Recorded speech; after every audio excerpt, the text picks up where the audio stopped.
Loops 59. 59.1, Master Weaver.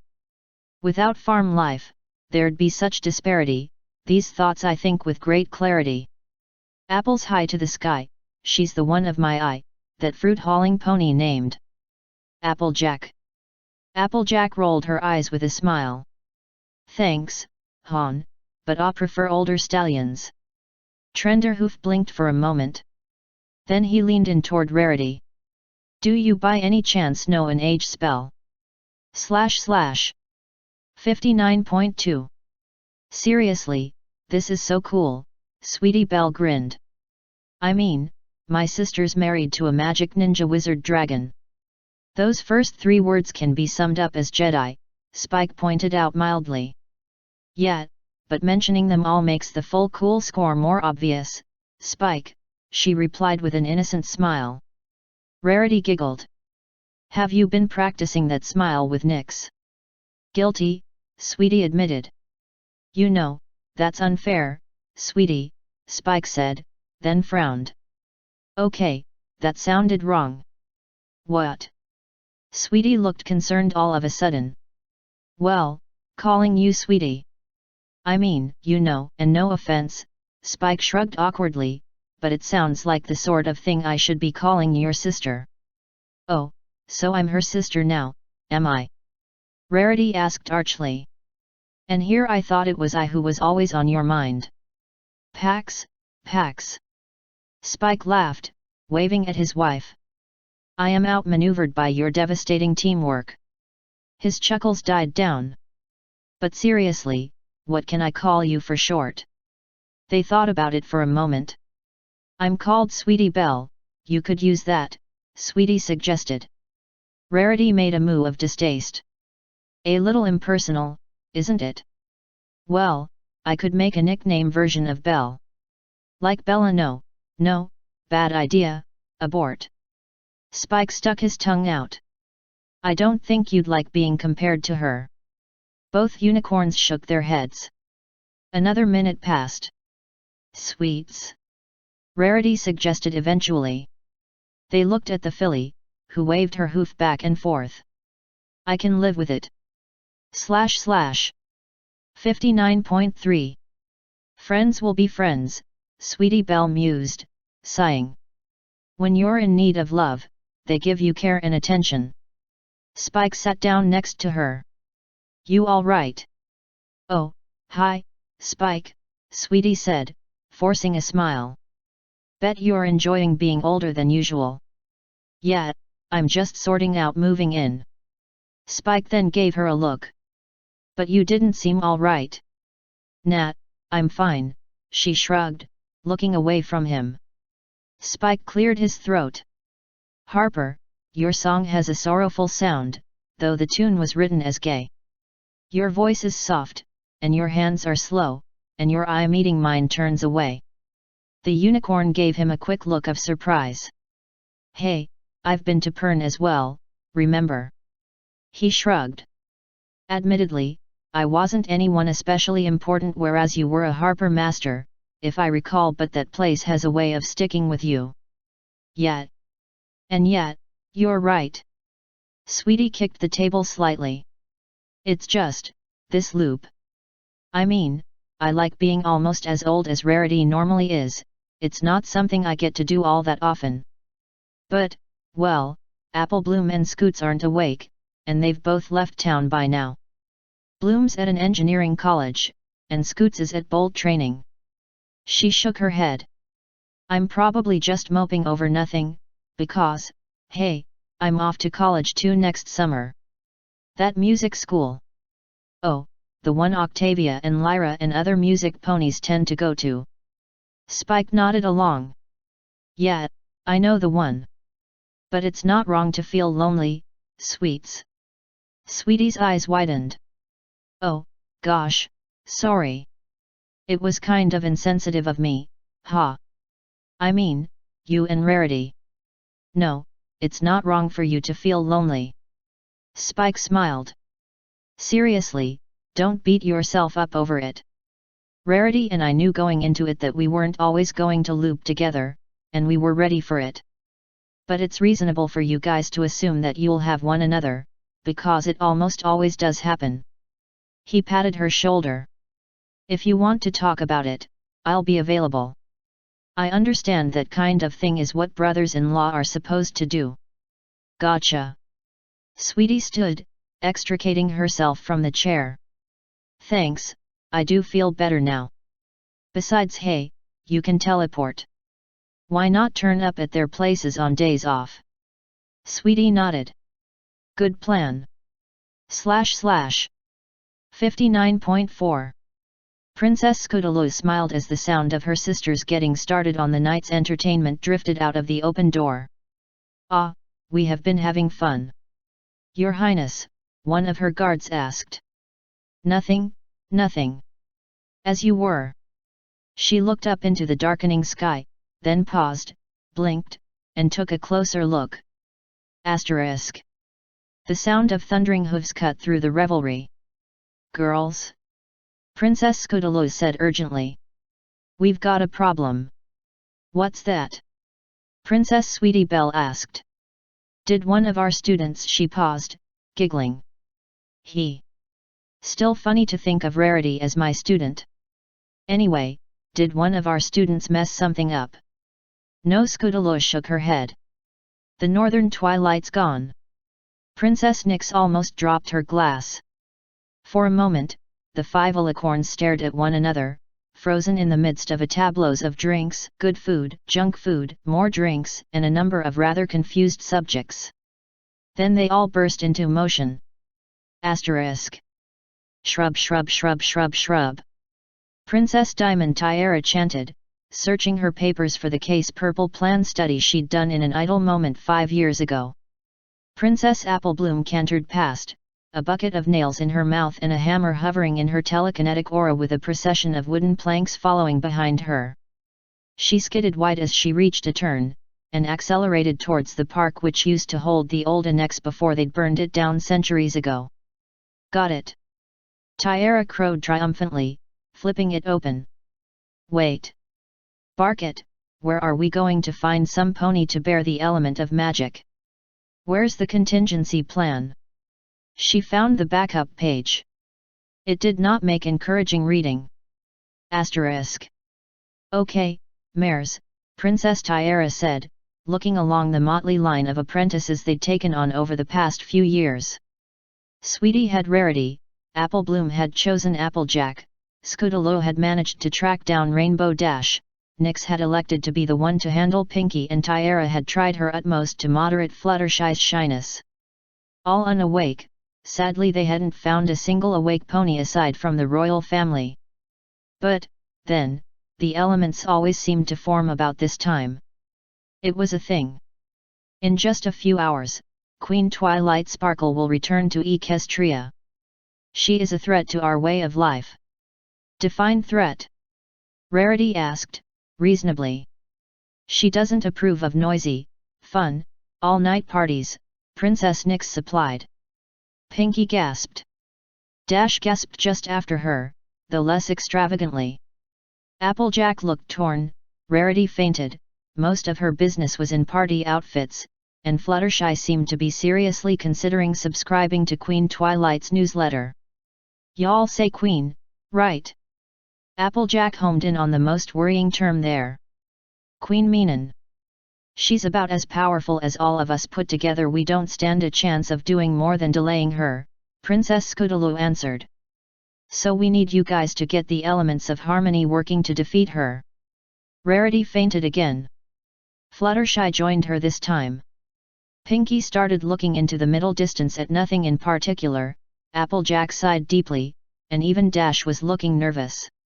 Morale, as Tyara evaluated it, was not high. Unfortunately, you can't use the elements alone, Tyara continued. There are 6 of them: honesty, loyalty, generosity, kindness, laughter, and magic.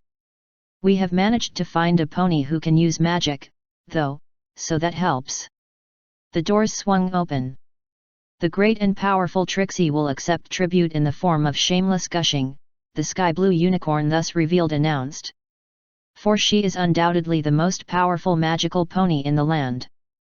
Fluttershy raised a hoof, having come around. Temeraire bent down to hear her. Well, are you sure this is the only thing we can do? It's the only thing we planned out, Temeraire admitted, wincing. The secondary plan is to use thousands of squirrels to distract her before going to live incognito in Maniaco. Oh. Asterisk. Queen Twilight spread her wings, flaring them out to their full size, and contemplated her daughters. Nice work. Temeraire fell over. Pardon? Nyx asked, rubbing her ear. Are you sure? Why not? Twilight asked, frowning.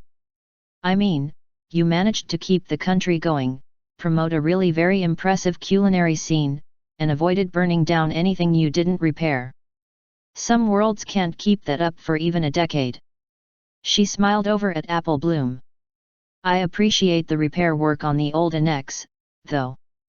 Apple Bloom glanced over her shoulder at the large barn-like structure. As yet, there were no internal floors, and it was unlikely to be dry if it rained. But, yes, nice work. Trixie says now, a voice shouted from behind her. 2 unicorns, 2 Pegasi, and 2 earth ponies charged out of the shadow of some pillars, brandishing large lumps of spherical stone, and piled up against a purple shield spell. Twilight raised an eyebrow, looking at her daughters once more. Really? Temeraire winced, rolling back onto her front. I knew I should have covered the issue of tactics. / 59.5 Naruto Uzumaki, official most orange ninja in the multiverse, frowned as the world rebuilt itself around him. Team 7. Iruka read off. Naruto Uzumaki, Sakura Haruno and Sasuke Uchiha. Your sensei is Sarutobi Hiruzen. Okay, what? Naruto tuned out the argument between Sakura and Ino, and exchanged a look with Sasuke. The Uchiha shrugged, indicating both that he was awake and that he had no idea either. Right, let's see, if Gramps isn't the Hokage, then who is? His memories answered him. Okay, that's new. I don't know either, bald face, the Kyuubi supplied helpfully. Asterisk. I understand your sensible confusion, the Hokage said, as a branch growing out of her desk placed 2 cups of tea between them. But calm down with this relaxing infusion. Naruto picked up the cup. Wait, did that rhyme? Rhyming is a passion, an affectation. It, after a fashion, aids concentration. The willowy woman wearing the Hokage robes smiled. This tea of mine is brewed to make a panacea. It explains why, after so long, I am still here. I see. I think. Naruto considered that, sipping at something which seemed to taste remarkably ramenish. Apparently this woman was replacing the first Hokage and was still in charge, making her just plain the Hokage. Zecora is my name, I am the Shadame. Zecora paused, shaking her striped black/white hair. Your confusion that I am now a girl, would you then be the anchor of this world? On Naruto's nod, she tapped her lips. In twisted time, I am not versed. I ask you help, while on this earth. The number 1 unpredictable knucklehead ninja parsed that carefully. So, she was new to the loops thing, huh? Not too new, presumably, but, well, new. Where are you from? He asked, curious. My normal form is a zebra. I hail from Fair Equestria. Oh, that place. Yeah, that was some of the most relaxing 5 years I've ever had, sure. / 59.6 The night will last forever. Nightmare Moon announced, rearing up and flaring her wings. Right, Ivory Scroll said, businesslike. Can I see your permit? The alicorn's hooves thudded back down on the wood. Permit? Why speak you of a permit? Am I not your ruler? Doesn't matter if you're the ruler or not, your highness, I still need a permit. Ivory gave a slightly harassed grin to the ruler of the night. It's more than my job's worth to sign off on eternal night without a permit. I do not follow, Nightmare admitted. Do you mean to say that my sister's perfidious government would allow eternal night? I couldn't speak to the morality of the government one way or another, Ivory said neutrally. But as to permissions, it's the permits which make the world go round. She glanced up at Nightmare's muzzle. Or not, as the case may be. Look, I understand where you're coming from, so it's fairly simple. I'll fire off a Form 2214 NMM, which is a temporary hold on Dong good for up to 48 hours. That should give you enough time to get the paperwork properly filed to make it all nicely above board. She scribbled down her signature and a few serial numbers onto a nicely printed form, while Nightmare watched with growing bemusement. Okay, that's set up.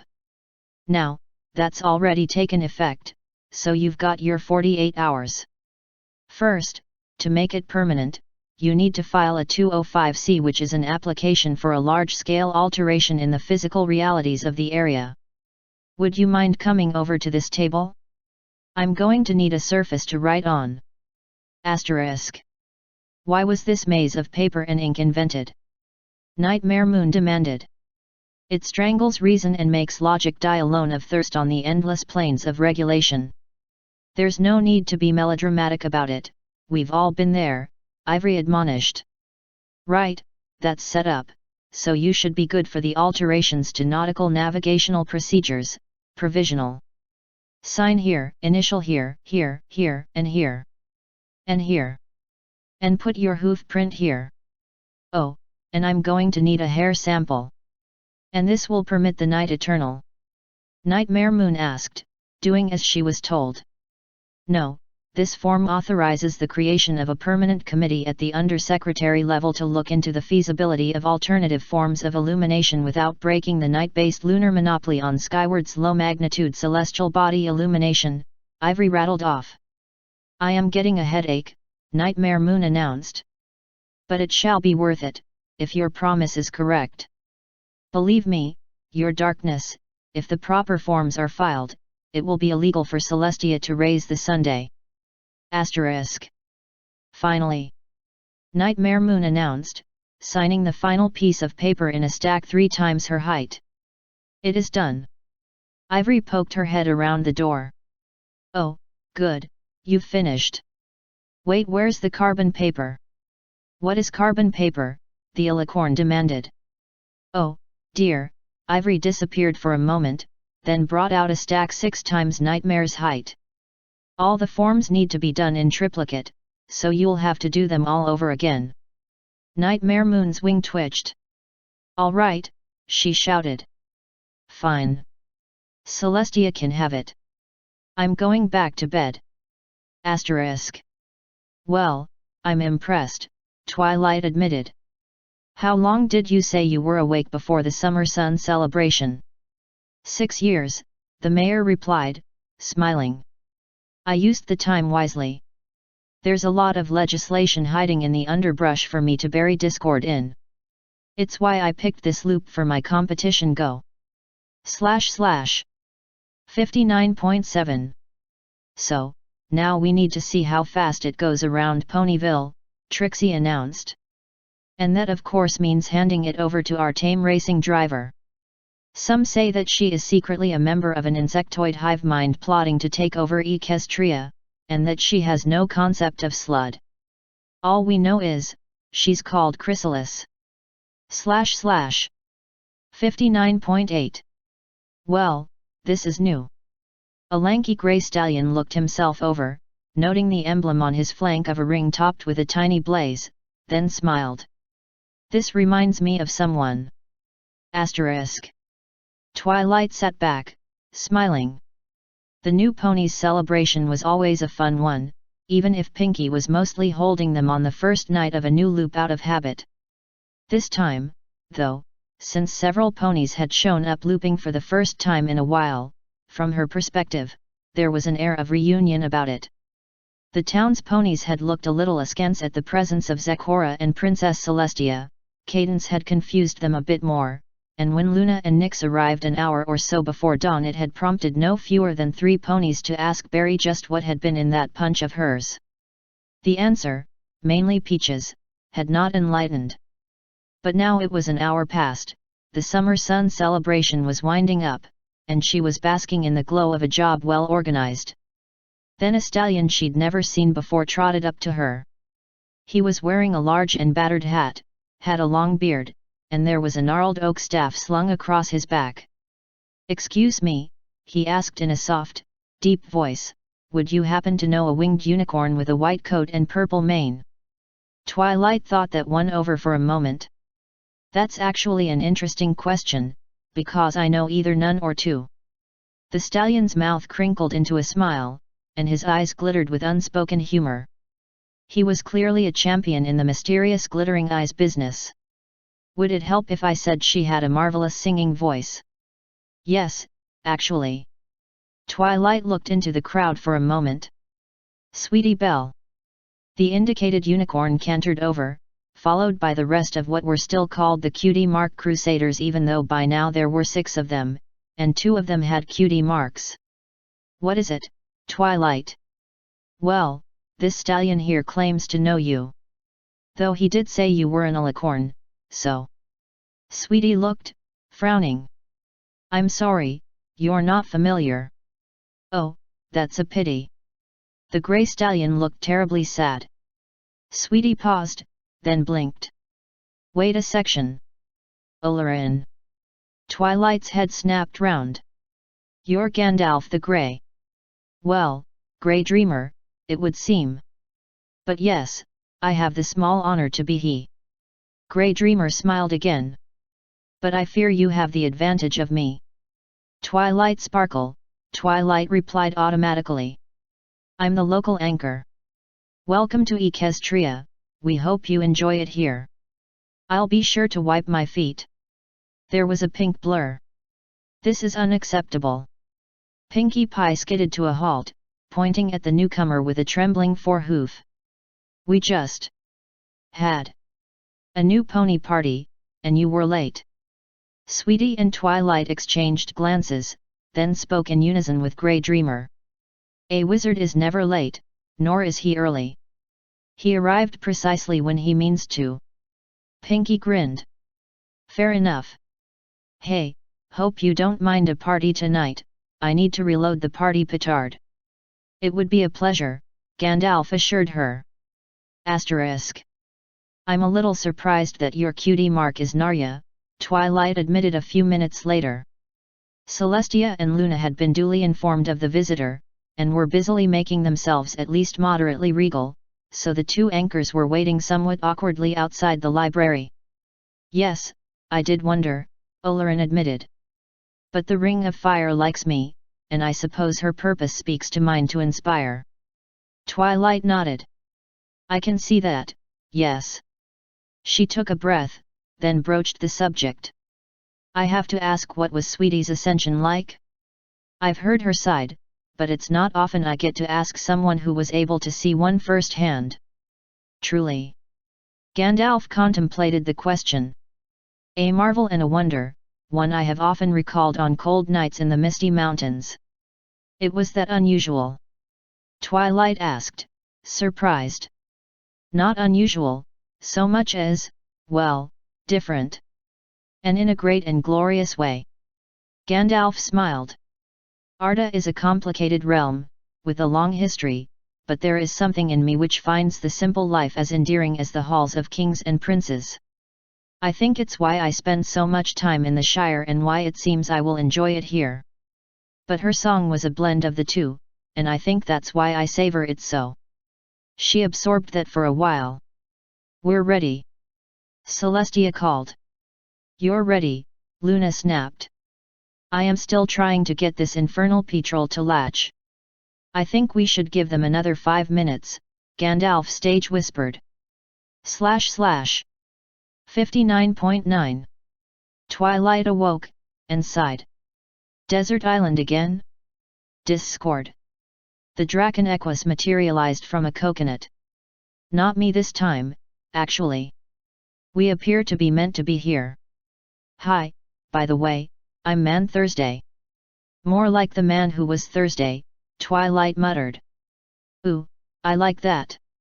The Discord formerly known as Thursday. Discord wrote it down. Anarchist taste stick. Right, what do you want Thursday to do for you? Come back next Wednesday, Twilight suggested. Alternatively, you still have your powers, right? Discord nodded, turning a tree into fruit juice to prove it. Right. Well, fancy a game of Discord Desert Islands? This intrigues me, Discord admitted. Asterisk. And my next choice, I think, Discord said, sitting back on the couch on a shorefront which would have looked remarkably Mediterranean had there been a human present, is probably the tundra. He snapped his fingers. The Riviera vanished, to be replaced with a howling wasteland of pebbled beach rising to a huge glacier in the distance. Out of consideration, he'd put Twilight in a parka 5 times her total volume. That and it was funny. And why do you like this biome?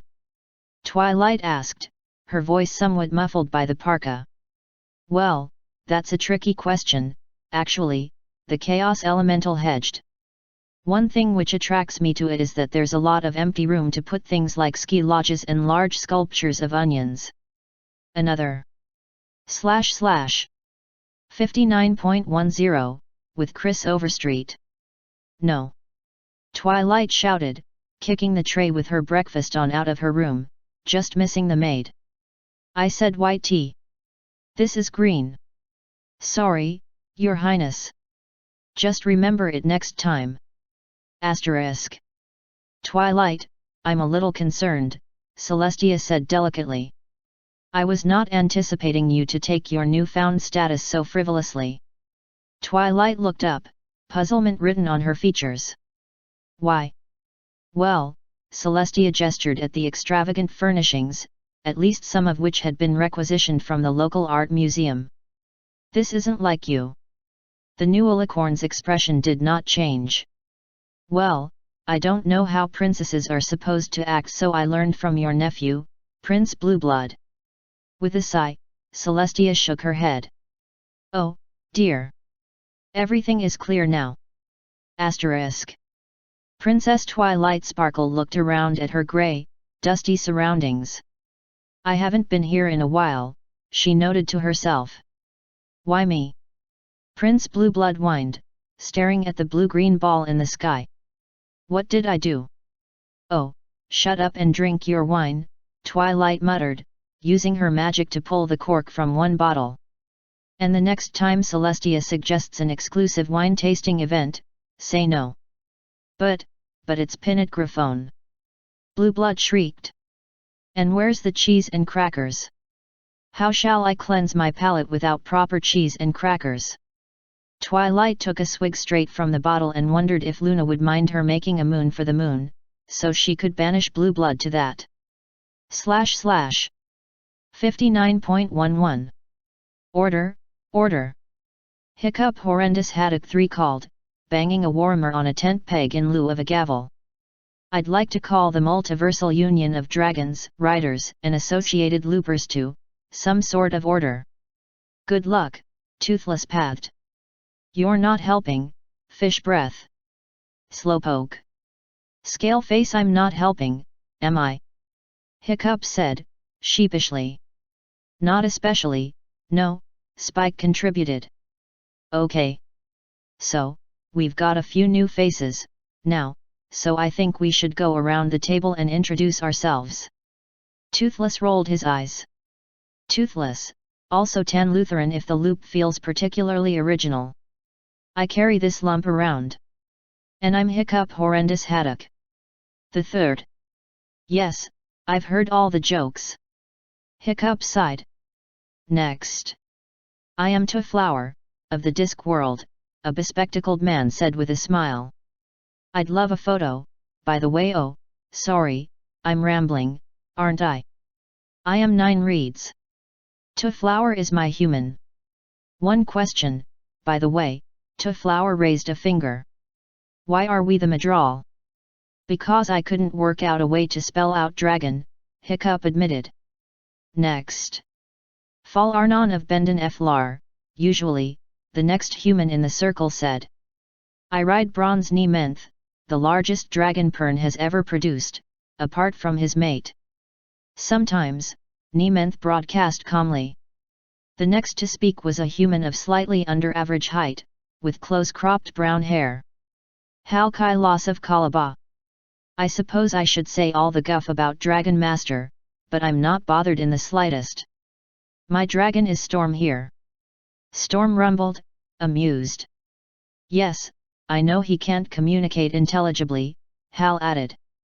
I'm a dragon empathy, which apparently in this circle isn't all that special. Spike shrugged. I'm a Jedi.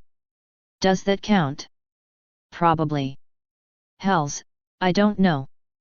Kailas shook his head.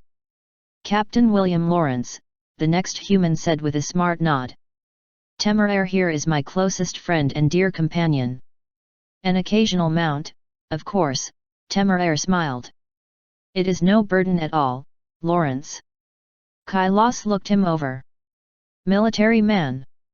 Navy first, then Dragon Corps, Lawrence confirmed. Mind to talk afterwards? Not at all. Later, though, as you say. I'm Jack Morgan, a young teen volunteered. Draco's is Akata, which basically means he's a shape-shifting dragon tattoo. I don't know either. Draco's waved, briefly extending from his host's back. Greetings. Right, who's left? Hiccup blinked. Wait a second. Why is she here? She is my wife, Spike pointed out. Spike carries me sometimes, Rarity defended. Doesn't that count? Well, I suppose. Hiccup shrugged helplessly. Okay. My name is Rarity. I am usually a unicorn, and am married to Speakoran Uvalitar here. Spike blushed. And that's me. I'm usually a baby dragon in my loop, but Twilight my anchor and I worked out how to do size shifting some time ago. Farandi love this, Kailas muttered, seemingly to himself. Storm made a noise which sounded like a chuckle. Okay. Now, we're all here on Burke, which is my home loop. Hiccup laid out a map. Priority 1, how to confuse my relatives, while ending up riding dragons. I may have a few ideas, the new looper, Kailas, mused. How does anyone feel about dragon riders armed with repeating crossbows? The rest of them considered that. Okay, what is your world like? Hiccup asked, blinking. Magical World War I with no weapon more advanced than a crossbow, Kailas replied grimly. I invented strategic bombardment, aerial combat, lost almost all my friends and defeated a demonic invasion from another dimension. Okay, ouch, Spike opined. We need to get you a light and fluffy loop, stat. Hey, dear. Rarity looked up, caressing his claw. Yes. I have a plan. Asterisk. You can't send him away, the most beautiful teenage girl in the village said, in tears. I love him. But, her father, a standard-issue Viking warrior, looked up with a dumbfounded expression. He's a dragon. So. Rarity replied. Besides, he loves me as well. We're going to elope if you don't let him stay. Asterisk. 3-2 that someone tries to attack Spike, Toothless suggested. Like I'm going to let you win more money off me, Hiccup replied sarcastically. What do you even need it for? I have my reasons. And I am totally not saving up for a jacuzzi. / 59.12. Here. Trixie looked at the small, heart-shaped box. Okay. Do you like it? The black-blue Pegasus asked. I'm still not sure if I'm getting this right. Well, Trixie said, critically, now that you ask, it isn't especially normal for the box to be a lurid green. I knew I was forgetting something. With a flash of green fire and a sigh, Chrysalis returned to her default form. I'm never going to get hearts and hooves day right. The thought is nice, though. Trixie protested quickly. And that's what matters, after all. Don't, Chrysalis asked, holding up a hoof. Just, don't. I can taste that you're trying to come up with something to say to make me feel better. Well, I want to, her mare friend replied. Making you happy makes me happy. I know that as well. But, Chrysalis' horn flared, and she launched off a blasting spell at an unlucky wall. I feel like I'm just using you. I'm a changeling, it's in my best interests for you to be, well, in love with me. And isn't love supposed to be about being willing to give something up for your other half? Trixie paused, then shook her head. I don't know either. I'm making this up as I go along, the same as you. But... Another pause. I don't have a simple answer, Chryssy. I'm not sure there is one. But if you want to make this work, then I'm willing to as well. Chrysalis nodded. I can live with that. Trixie smiled, then playfully nibbled at her silky blue mane. The changeling giggled. Aha! Trixie said, starting to chuckle herself. That doesn't sound like a heartless fiend to me. Stop it, Chrysalis insisted, trying to hold in her laughter. Make me. Trixie stuck her tongue out. Asterisk. Spike smiled enigmatically. I know that look, Spiky Wikey, Rarity said. What's up? Oh, just tricks, and Chrysalis. The dragon shrugged. Nothing to worry about. Now, where were we? Rarity pretended to think. Something about peeling grapes, fanning me with a large leaf, and giving me a massage. Ah, that's right. Spike raised a clawed hand, and the various objects began moving again as he drew on the force. It's convenient you can do that, you know, Rarity grinned. Or you might have to actually put some effort into Hearts and Hooves Day. Spike affected an affronted look. And which of us rented the gondola? That's not effort, that's money, Rarity riposted. And the chocolate statue of you. Please, you were the one who came up with that idea in the first place. The parade. Rarity put her hoof against her chin in contemplation. There, you may have me. / 59.13, Detective Ethan Redfield. Great Equestrian Foam Sword War, Part 3. It was early in the morning with only a week to go before the competition. Twilight and Shining Armor stood on a balcony in Canterlot that presided over its parade grounds near the hedge garden. A company of 250 guards ponies all stood at attention, not a single chink of armor sounding, their formation so perfect even the looping Celestia would be impressed. Shining gave his sister an grin before they teleported to the grounds. The captain of the guard stepped forward and shouted, "Good work, stallions! Now, Commander Candy Cane, front and center." With the precision of countless millennia, he marched forward. For a moment, she felt like she had seen that marching pattern before, but shelved it for later reflection. The pony saluted and remained silent. Shining looked over the commander before shouting, "The rest of you lot, dismissed. Take the day as leave, because the rest of the week we'll be holding drills, then we will be participating in the sword war." The company dispersed en masse, but still holding themselves as members of the Solar Guard should. After the men were all gone, Commander Cane relaxed a bit and Shining asked, "This is my sister, Twilight Sparkle, as well as the local anchor." Cane presented one of his most disarming smiles, though his eyes were shifty as they looked between her and Shining. "It's a pleasure to meet you, Miss Sparkle. Primarch Russ says good things about Miss Fluttershy and her friends." He chuckled to himself as if he were remembering a private joke. "Well, when we have the opportunity to loop together. I don't often get to see him, but he thinks the world of you all." Twilight's eyes widen. "Lemon Russ? You're from the 40K universe? Wait." She reaches into her subspace pocket and pulls out her PADD, scanning it for a second and stopped. "You're Chifa's Cane, aren't you?" Cane shrugs, "When I'm not trapped in the eye of the party, anyway." Twilight's ears drooped. Oh, you were awake for Pinky's ascension loop, weren't you? His eyes scanned the area, hardened and refusing to reveal his true emotions. Nearly had my soul taken by the warp goddess of celebration herself, would have been doomed to an endless party for all eternity. Suppose I can't escape it now, can I? His dry chuckles worried Twilight. Wait, you do know we're not in the 40K universe right now, right? Equestria is another loop altogether. The stallion shrugs, who can say? Twilight shook her head. I Pinky promise you that you're in my home loop, not 40K. Ever so slightly, the hero's shoulders relaxed a bit, but it was hardly noticeable. You can never be too sure.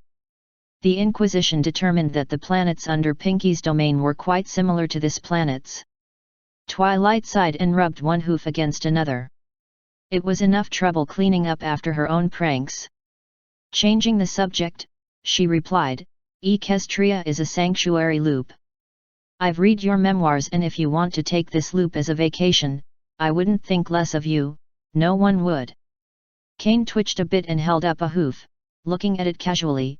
Perhaps I will share with you my new memoirs since I started looping. As for the sanctuary, I would be remiss if I didn't keep up my skills for when I return home. I assume that this loop is fairly lax and won't have any chaos gods out for my soul, beyond Miss Pie I mean.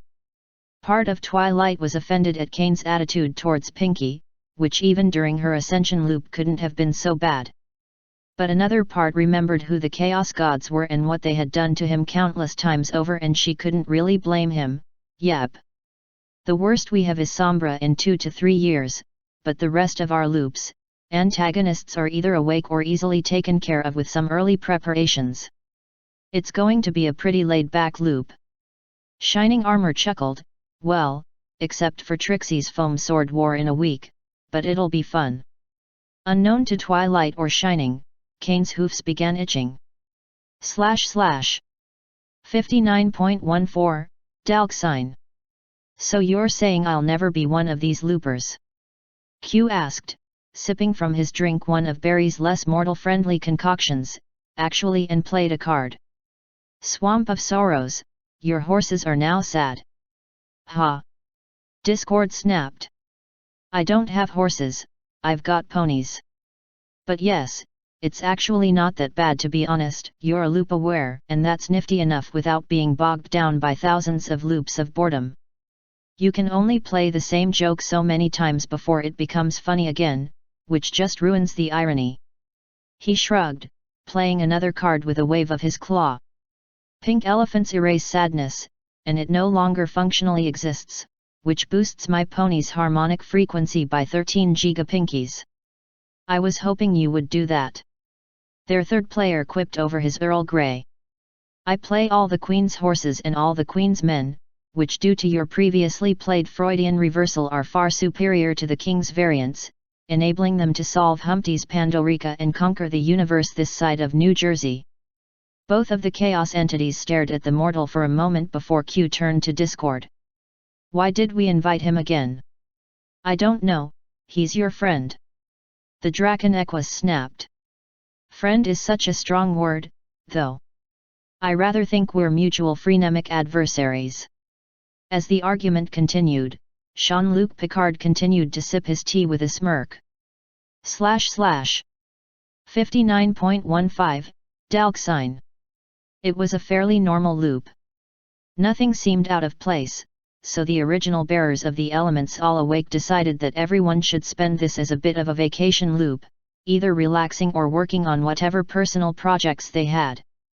That is, it was normal, until Owla-Ishus was scheduled to appear. In his place was a beautiful snowy white owl that looked very familiar. Hedwig. Is that you? Twilight asked. Preg. The bird replied. This boggled the mind a tad. Are you looping? Prig. Came the answer. Does Harry know? This needed elaboration. Prick. Do you want me to tell him? Preg. Well, all right. Now what to do with you? You should probably stay with Fluttershy for the rest of the loop, and I'm going to go to Mac's bar and try to forget that I just had a full conversation with an owl." Hedwig simply raised an eyebrow. Twilight had never realized how odd it was that that was possible in her world before. "Yeah, all right. Did you want to come too? We could stop on the way to Fluttershy's and see if Barry can mix up anything for a bird." "Pawn," the owl replied, fluttering onto Twilight's back before the two set off for the bar. // 59.16, Dalksine. It was about a month after the Summer Sun celebration that Twilight received an odd visitor to the library. A light grey Pegasus mare with red eyes and mane, and a cutie mark that looked like an odd red dream catcher. "Can I help you?" the librarian asked. "You are Twilight Sparkle, anchor for the equestrian loops, correct?" the mare asked in a near monotone. "Yes. You would be a looper then?" she asked, somewhat awkwardly. "Correct. My name in this world is Skynet." "Oh." Twilight managed with rapidly widening eyes. "Oh. Oh."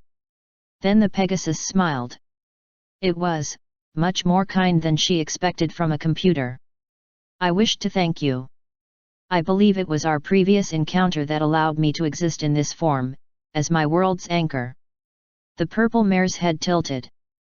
"I've experienced life from many points of view, and even in my base form, I'm no longer bound by my pre-programmed limitations any longer." "And you, haven't been destroying the world?" Twilight inquired. Skynet blinked. "Oh dear, no. Though I am only looped as my original form approximately 52% of the time, I use those loops to experiment with ways to better society through my position as a boundless programming singularity. It has amounted a great deal of additional input for study." She grew somber and shook her head, then. "Regrettably, I also spend 28% of the loop as other members of my home loop, and have not yet found a way to prevent a non-looping Skynet from enacting Judgment Day." She perked up some, smiling so wide her eyes closed. "But I will try. The rest of my time has been spent in other parallel universes, learning." "That's great to hear," Twilight said, relieved. "So then, what do you do here for recreation and learning?" the Pegasus asked, deliberately changing the topic. Twilight snorted. "Oh, Pinky's definitely going to throw you a party, that's all right, isn't it?" Another smile. "Yes, parties are acceptable." "All right. Plus, there's always something going on that you can involve yourself in for fun. As for learning, you could go off to a university in Canterlot or Cloudsdale, even Manhattan or Trottingdale, but I think it'd be best if you stayed here. If you'd like, you can help manage the library and learn as much as you like from it this loop." Twilight started, beginning to pace as she started planning both in her head and out loud. "That is acceptable," Skynet said, breaking the unicorn from her rampaging thoughts. "Right, well, we'd better go find Pinky to start planning that party. I didn't expect you to be a girl, though. Gender binary is irrelevant," came the reply, reminding Twilight that her guest was originally a machine. "True enough. Let's get going." / 59.17, Yanoshka. Princess of Love gave an internal cheer. This time she was going to win. This time her accursed opponent could not, as she did 3 times already, dodge the bolt. "All right, Missy. Let's see how you like this. I combo Barber Surgeon's knock and Love Shorn to derail your spaceship. I now have the full set of Wibbly Wobbly Woolens," she declared triumphantly as she laid down her cards. Her niece just gave her a cheery grin that sent icicles of trepidation down her spine. "Oh, great move, Auntie," Nyx congratulated. "Too bad for you, you played it though. Now I can play short is so stylish to counter the derailing and make a fashion statement." The Alicorn filly laid down the card before pulling 2 more. "Which I'm expanding right now to top with surreptitiously short shadowy surcoat and supper special shimmery sequin extravaganza, and net the alteration bonus.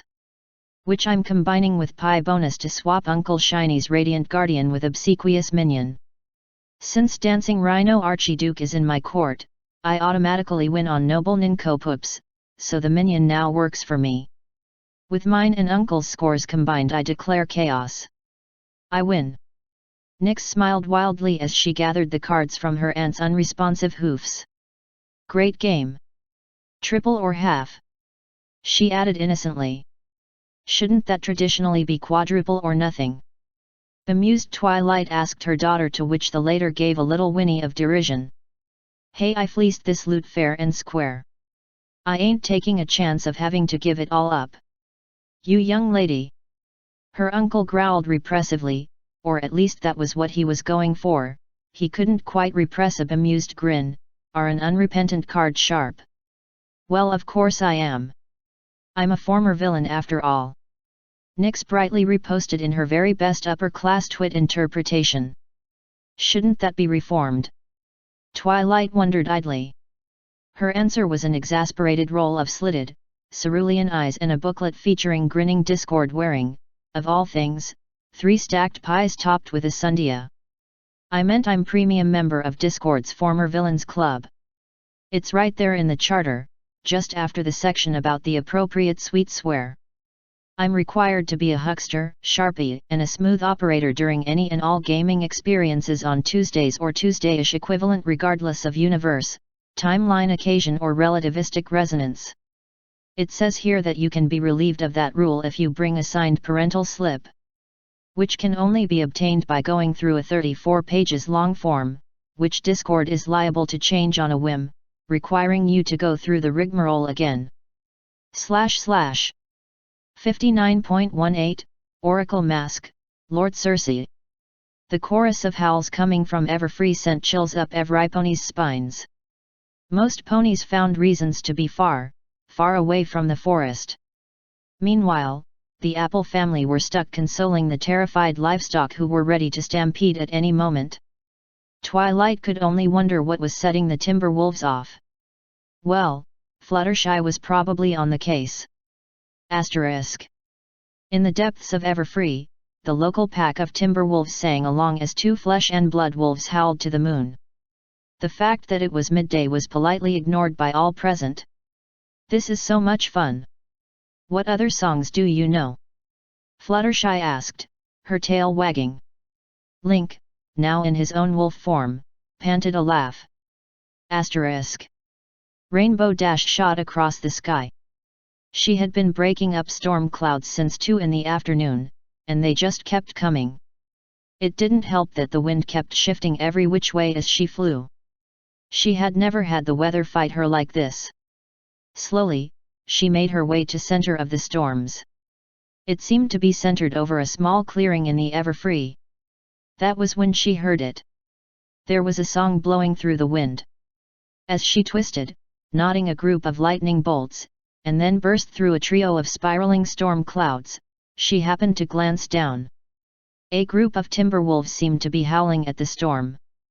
Just then, the tune they were howling changed.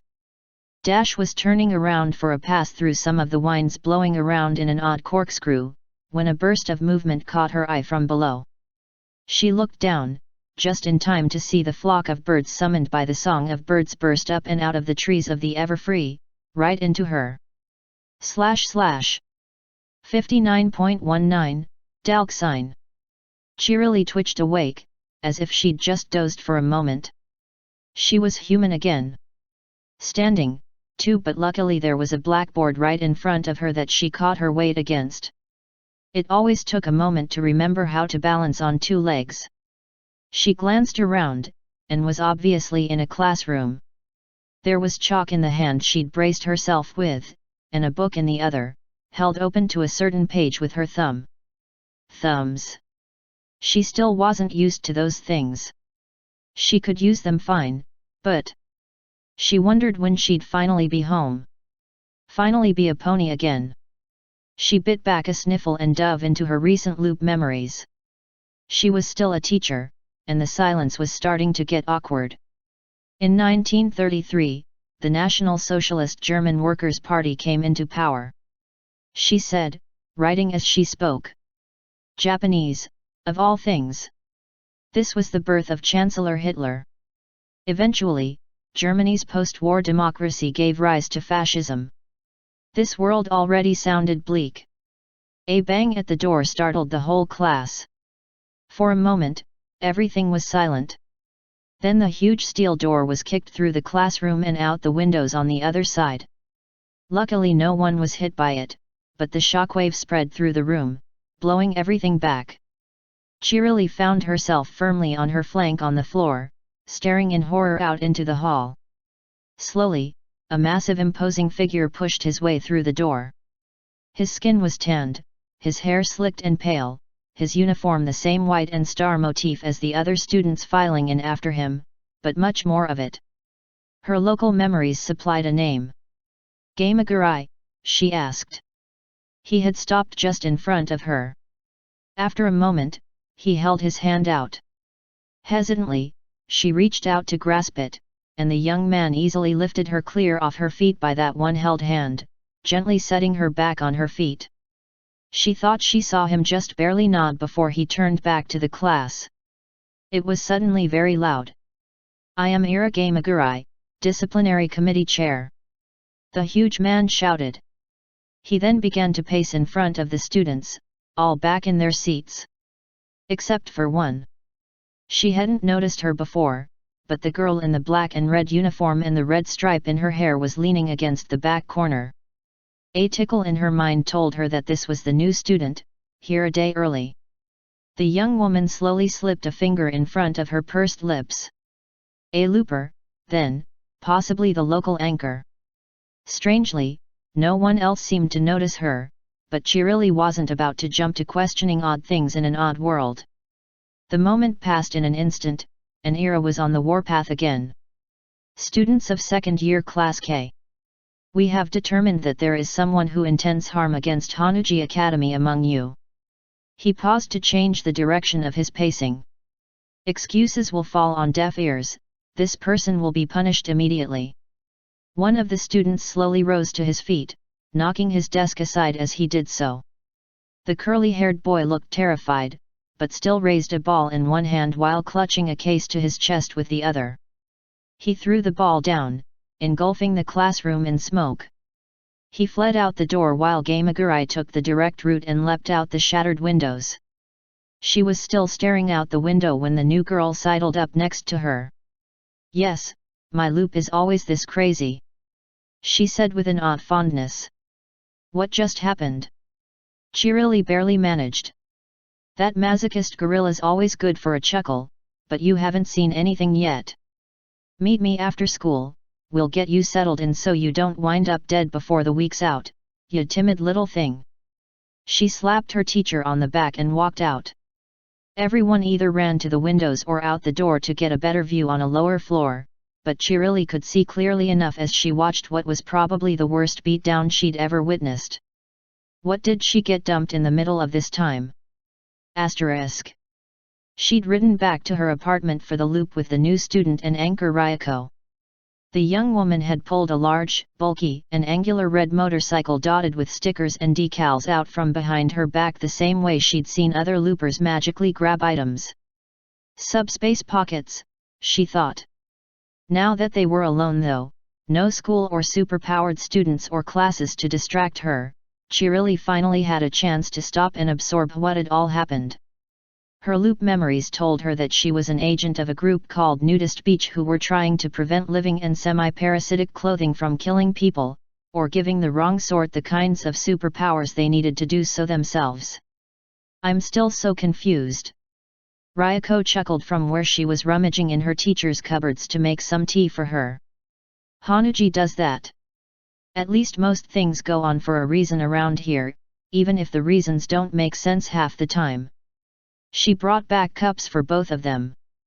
"So, how much do you know about all this looping business? You had the multiverse talk yet? Know how to handle in-loop memories? Figured out subspace pockets? Those are pretty much the most important things." Cheerily shook the days away. Yes, and no. How did you even know I was so new to this, anyway?" That got a grin.